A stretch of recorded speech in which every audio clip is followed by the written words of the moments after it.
अपने आत्माओं हमने अध्यात्म ज्ञान समझना है। आप विद्यार्थी हैं, दास टीचर है। एक रोजगार रोजी रोटी के लिए हम अपने बच्चों को 16, 17, 20 वर्ष तक फ्री कर देते हैं कि तुम पढ़ो, शिक्षा ग्रहण करो। फिर उनको क्या मिलता है? 2 टूक मिलते हैं, और वो भी मृत्यु हो जाए तो वो सारा कुछ करा भी रह गया। और अब आपको क्या मिलेगा? आपको कहते हैं यहां का किया हुआ आपको सतलोक में सुख मिलेगा, जो आप यहां साधना पढ़ाई करोगे। तो इसके लिए आप जी ने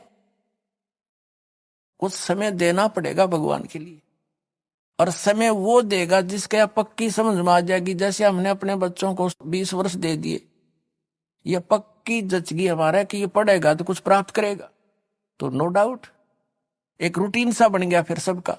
तो ऐसे ही इस ज्ञान से आपके हृदय में एक परिवर्तन होगा कि यहाँ की रोजी रोटी भी भगवान ने देता है, उसके बिना नहीं दे सकता। चाहे कोई कितना सिर पटक लो और कितने तुम इन राजनेताओं के निकट घूम लियो, जब भाग में नहीं होगा तो कति नहीं दे सकते हुए से सिर पटक लेना।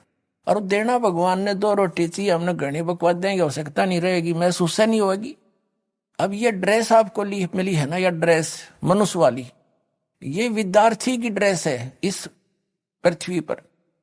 और विद्यार्थी अपने उद्देश्य को भूलकर फिल्म देखता है, गाने सुनता है, ताश खेलता है, सुल्फा पीता है, घोटी लाता है, तो उसके कैसे लक्षण है? क्या वो उपलब्धि करेगा उस अपने पढ़ाई की? नहीं, वो फिर सदा दुखी होगा। इसी प्रकार ये मनुष्य शरीर आपको प्राप्त हुआ था, यहां से सत भक्ति करके और सतलोक में मिलेगी। यहाँ करी हुई कमाई आपको वहां सुख होगा, और यहाँ भी सुविधा पूरी देगा, क्योंकि आप विद्यार्थी हो, उस परम पिता के बच्चे हो। आपको विद्यार्थी बनाकर भेजा है तो सुविधा भी वो देगा। 2 रोटी चाहिए, बकवाद नहीं। गुटी लाना, फंड करना, 6 प्लाट ले ले, 4 कोठी बना ले, और कल मर जाए फिर कुत्ता बने अंडे, सिर पर धर ले कोठी न उसने। तो ये बात आपका समझ में आवेगी धीरे धीरे, क्योंकि अभी तक तो हमने बकवादे सुनी और वो देखी है।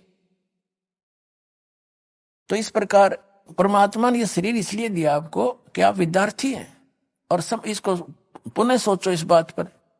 और यहाँ का जैसे जो बच्चा जो ट्रेनिंग करता है, जिस भी साइड की, कोई मेडिकल कर रहा है, कोई इंजीनियरिंग कर रहा है, कोई वैसे पढ़ रहा है, कोई शास्त्री की कर रहा है, तो वहां की हुई पढ़ाई उसको फील्ड में सुख मिलेगा, और वो वहीं सुख प्राप्त कर रहा है, तो यूजलेस हो गया उसका सारा काम। तो आप जी जो यहाँ सुख ढूंढ रहे हो, MLA MP मिनिस्टर मंत्री बन के, या यहाँ कोई कार कोठी बनाने में ही जुटे रहते हो, आप उद्देश्य भूल चुके हो अपना। अब फिर याद करो, और यहाँ का किया सतलोक में मिलेगा आपको, वहां ठाठ करियो, कुछ भी काम को ना, सारे सुख कितना बैठे बतलाइयो, और कहीं कुछ खाइयो पियो, सारे मौज, विमान आपके सामने होगा, जहां बैठ कर जाइयो, सारी सैर सपट्टे करियो, वहां सारा सुख वहां पर है, एज इट इज।